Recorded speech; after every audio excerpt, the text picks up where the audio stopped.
I'd like to pass the reins over to Sam Lutz. She was a 2019 Roosevelt Scholar and today is a policy advisor for Net Zero Public Engagement, BEIS. Over to you, Sam. Welcome. Thanks so much, Tori, and yeah, thanks everyone who's come tonight, and to the other speakers. Miles, that was so inspiring and a bit of a tough act to follow, but I will do my best. Is my screen showing okay? Yes, it's fine. Do you want to put it on full screen? Yes. Fab, thanks. So yeah, as Tori said, I'm quite a recent alumni. I did my scholarship in 2019 and I was looking at the sustainability stories of US cities with an emphasis on the role of the citizen. So I'm going to talk a little bit more about that and what I found. I haven't actually ever spoken about this in public, believe it or not, because of the pandemic. So I'll give it a crack. But I'm also going to try and fit in a bit about the impact that it's had on me, as Miles was very eloquently articulating the kind of knock-on effects. And then as my title suggests, I had the privilege of going to COP26 recently in the Blue Zone, which was pretty amazing. So I'm also going to tell a few tales from COP as well. I've snuck in some pictures from my crappy little camera phone from when I went out, and I've kind of put the location on them because I'll probably forget to mention. So yeah, today I'm just going to start by telling you a bit more about the scholarship, then kind of the next steps, and then finally a few of my experiences at COP. It on like placements. Cool. I think maybe someone needs to go on mute. Yeah. So when I took my scholarship, I was behaviour change officer at Nottingham City Council in energy services. So they were kind of the department who were responsible for kind of climate action. And it really did feel like the perfect time to go and do this piece of work because we'd just announced our ambition to be the UK's first carbon neutral city. And then over on the other side of the Atlantic, there's a massive buzz around this kind of new Green New Deal. And that, of course, was based on none other than Franklin D. Roosevelt's New Deal policy. So it really did kind of feel like it was meant to be. So my project did attract quite a few questions considering the attitude, shall we say, of the Trump administration to climate and or the sort of the lack of. But actually, as I found out, there was sort of no better time to go because all of these cities, they felt that absence of leadership at the federal level, and so they were taking matters into their own hands. And actually, the amount of kind of action and innovation at local level was phenomenal. So yeah, it was really actually very difficult to narrow down where to go, but after a lot of research I settled on the locations you can see here. So I flew to DC first, I flew to New York, then went straight to DC to kind of get a picture of the kind of national policy landscape to kind of set the scene for the local stuff that was to come. So I got to talk to the environmental policy leads of senators and other Congress people, and that in itself was like very varied and absolutely fascinating. And then DC actually itself is a very, very progressive city when it comes to climate. So that was a great start. And then I went to Boston, New York, briefly to Detroit.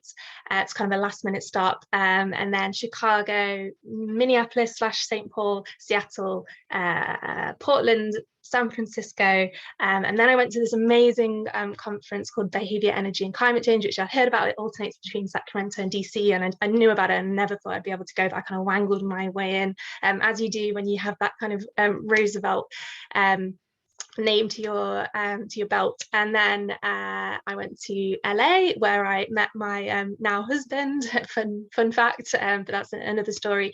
And then over to Honolulu for a week, which was probably the best week of my life, back to LA, and then home. So it was an amazing adventure, and in each city I sort of aimed primarily to talk to city governments, but then also to universities to figure out kind of the innovation that was happening when it comes to kind of city climate partnerships, then business and networks, which has really benefited my now role because I've actually landed in climate business engagement, and then also nonprofits and community groups as well, where actually I found like most of the coolest stuff was happening anyway. And I was really fascinated by the partnerships between these institutions as well, because I wanted to kind of do a lot more with other local organizations back home. So I actually fit in, I think, 160, 170 meetings and events. So like Miles crammed a lot in. It's difficult. I think I did have to sacrifice quite a lot of the cultural side of things, but I don't think I regret any of it. It was just absolutely fascinating. And yeah, I just, it couldn't have been more perfect for kind of my personal growth and my professional career, as it turned out as well. So now is like the slide that I'm absolutely dreading, like how am I supposed to distill everything that I learned in a minute or a couple of minutes, but I'm just going to kind of pick out a few of the many exciting examples that I came across. Let me just make sure I'm on my. So yeah, I'll start with like the sort of bold messaging that I came across that I found really fascinating. Just some things were really simple but effective. There's a little bubble picture there you can see. So on the metro in DC, there's this message that popped up that says CO2 causes hurricanes, take the metro, which absolutely blew my mind. So I thought, you know, that's the kind of powerful messaging that we need and could easily be using without spending any money at home, but we're just completely neglecting to do so. Then there was like fantastic faith alliance groups as well. So I went to a couple of meetings that was sort of collating many different religions all in one room, all very passionate about climate. Again, obviously Nottingham is very multicultural, so I thought that would be potentially a fantastic idea for home. In San Francisco, meanwhile, they were employing an artist in residency to make art out of the city's waste, to kind of make statements and encourage people to be better with their reuse and recycling. In Detroit, despite its reputation of being this kind of car city, again, as Miles was saying, that kind of culture of just not walking, they actually had the most incredible recycling center, and people would go there because it was so beautiful just to hang out and socialize. And I thought that was kind of like very revolutionary, sort of turning green behavior on its head, and rather than a chore, it's something that people really wanted to do. So yeah, that was pretty amazing as well. I saw sort of various reuse warehouses. One that I particularly liked was EcoSet in LA. So they'd actually charge big studios to drop off their sets and their materials, and then people in the community, like artists and directors, etc., they'd come and pick things up for free, which was kind of the opposite model of others. In New York, they have these massive digester eggs where food waste will be sent to be turned into energy for the city, and it's actually a tourist attraction. Like someone I interviewed in the UN, she had an article written about her because she'd been there on a date on Valentine's Day. Again, really turning environmentalism on its head, I think. And then in Minneapolis, people will strap, like citizens will strap air quality monitors to their bikes, and that's how the city government will measure air quality and getting really high quality frequent data while doing that kind of citizen engagement piece as well. So yeah, I really could go on and on. One of the most amazing things was actually nationwide and very simple. It's called the Urban Sustainability Directors Network, and that was kind of a network between all of the, so I guess my counterparts, like the people who were kind of leading on sustainability engagement for their city, and it was just amazing how well connected they all were. So it's like everything that I found amazing had been pinched from another city. And so I'd talk to someone in, say, like Evanston, a very small city in North Chicago, and they'd know exactly who I was going to meet in Honolulu. Like, they're just all so tight knitted, and I thought that's something we're really lacking at home. Like, I wanted to know what was going on in Bristol and Manchester, etc. So I actually did go some way to initiating a similar network when I got back, but then got waylaid with a new job and whatnot. So you never know, it might still happen, but I found that absolutely amazing. So a bit about what I did do when I got back. Carbon Neutral Nottingham, we've sort of starting to launch our brand, and with my kind of newfound confidence and worldview, I kind of reimagined my own role. So up until then, I had been really exclusively doing energy efficiency engagement with our own staff in the council, trying to save money. But then I've kind of realized that no one was doing citywide climate engagement. So like, why not? Why don't I just do that? I had a pretty chill manager, so I kind of I just went for it, and I started a campaign called the 28-Day Challenge, which was probably the most crazy month of my whole life. So reaching out to local partners. So we had Nottingham Contemporary, we had Nottingham Forest, we had NHS, just all different local artists and organisations, but I think over 30 of them created some content for us every day for a month, and it was COVID friendly, and it was zero budget, and it was also creating content that would then live on forever, theoretically, and actually it has. I see it retweeted all the time, so it has a bit of a legacy, and that was absolutely, I've got some sort of screenshots here. It was absolutely the product of what I was learning about in America. There was such a massive focus there on storytelling. I remember, for example, someone saying, I think it was the project was The Power of Minnesota, and they were saying that nobody really connects with a solar panel, but they absolutely connect with a formerly incarcerated citizen who has transformed his life by training to install solar panels. So then that really started to get me thinking about how we can make climate change come to life for different audiences at home. So we had a songwriting competition, we had a scavenger hunt, we had a sewing class, trying to think about how we can reach people like football fans who wouldn't necessarily ever come across climate otherwise. So that's probably my proudest and most grand achievement, and I feel like it's like a direct result of the scholarship, and not just kind of content wise, but also just the confidence to approach so many people in such a short space of time. Having done that hundreds of times over in a foreign land, it just felt kind of easy and natural when I got back to do that kind of outreach. And that's not even to mention the community engagement as well, getting kind of like regular local people involved as well. And we massively increased our social media following as well, which was kind of the whole point of the launch. So yeah, absolutely. Just I wasn't expecting the impact of the scholarship to be so powerful and so quick, and that was just within a matter of months.